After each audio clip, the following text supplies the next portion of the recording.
Last week, Mean Gene and I introduced you to a rather unique shade of blue, explained how to transform fabric into fenders, and showed you an old green car. Now, join us for part 2 as we contemplate Aston Martin's future.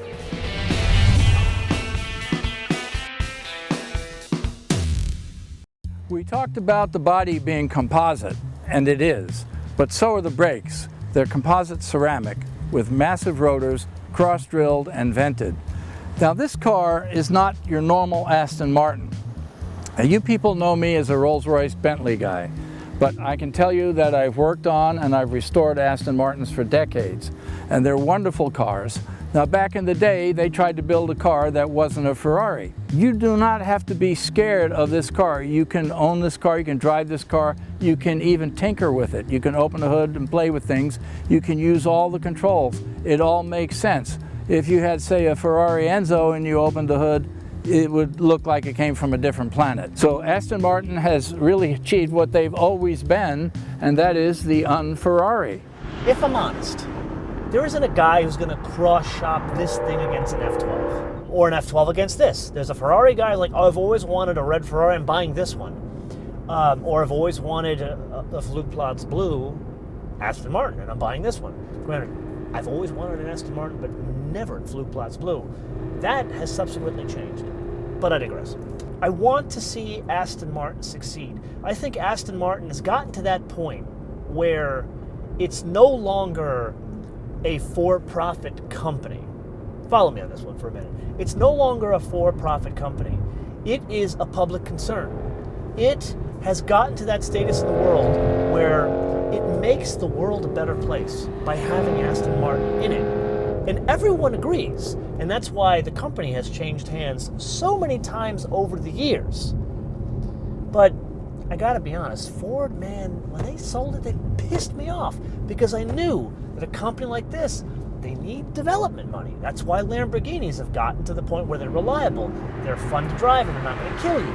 That's why, you know, the interior of a Dodge Viper is actually a nice place to be now. That's why Ferraris are not only reliable, but they don't cost $8,500 to tune up every 2 miles anymore. Aston Martin, this is a reliable car. Great, but what's the next one? It needs that development money. And we all want Aston Martin to have that development money. So a lot of people want to know how this car differs from the DB9. Well, the DB9 had the aluminum tub underneath. This car still has that, except the entire 1/3 of the rear of the car is this carbon fiber structure here. There's 2 things we have to point out. On my left, there is a button on the steering wheel with a shock absorber on it, and on my right, there is a button on the steering wheel with an S on it. Let's start with the shock absorber. The shock absorber changes the damping rates of the shocks. When I was up here on the shakedown, basically was playing between 2 modes, a normal and a sport. But if you press and hold this button for 1 second, it switches to a 3rd, stiffer track mode. I just want to take a minute to talk about the beautiful interior in this automobile.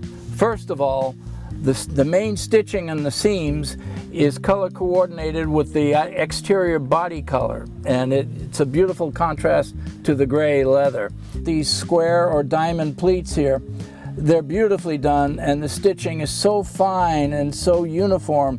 It's like a fine lady's expensive watch band. It's just terrific. Now let's go over to the right side of the steering wheel and the S button. You would think that's for sport, right?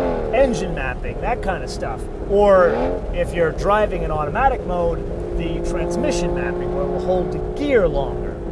In this car, it's actually an audible thing.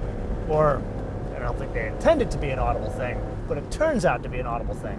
You press the S button, oh, listen to that. Another thing are these wonderful door sill plates here. They're extruded aluminum, and they have milled what you'd call boot wiping grooves in them. And they're just beautifully done, nice countersunk screws holding them in. It's a nice touch. There was one criticism I don't like about the car, and that's these chrome door strikers. They look like somebody went out in the parking lot and took them off a Pinto. And they should be stainless steel, media blasted, and put on with the raw stainless steel showing. Chrome is not appropriate for an automobile like this. So now we're in full track mode, and we have like a church organ strapped to the back of this thing as we scream around the canyons. One of the benefits about driving one of these things in the canyons, that sound literally echoes as you drive around corners.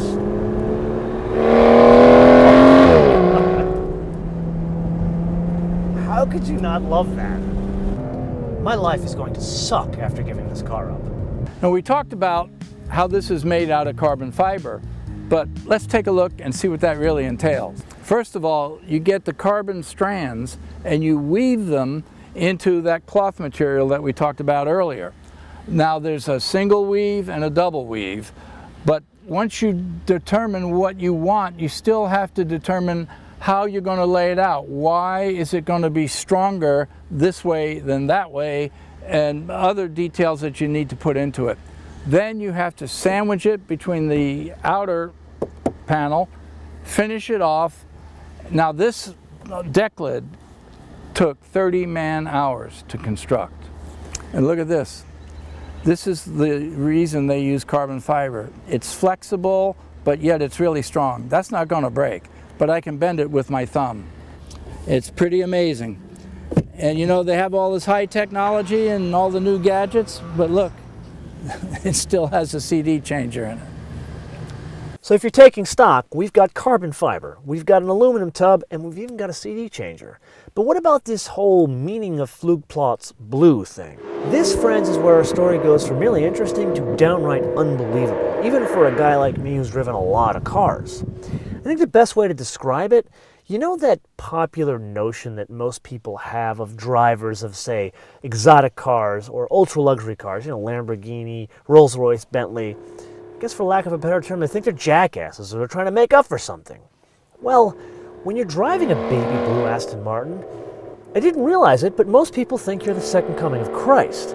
That's because they think you are actually the car as some sort of Caribbean high priestess handing out miracles at a Santeria festival. I have literally met all walks of life with this vehicle. I've met couples. I met a kid with a popular Instagram channel that nearly got himself killed jumping out into traffic in Santa Monica just to get a better picture of this car. I've even met a guy that goes by the last name Mr. In the Box. So putting aside social media experts and fast food kingpins, there was one group of people I met in my time with this very special Aston Martin Vanquish that demonstrated the sheer magnetism of Flugplatz blue.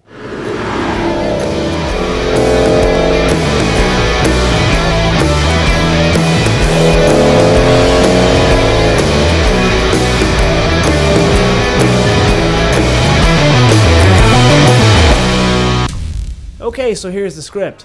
For a new MotoMan film every week, click subscribe. And to get a sneak peek of what's coming up on the show, follow us on Facebook, Twitter, or Instagram, MotoManTV, all one word.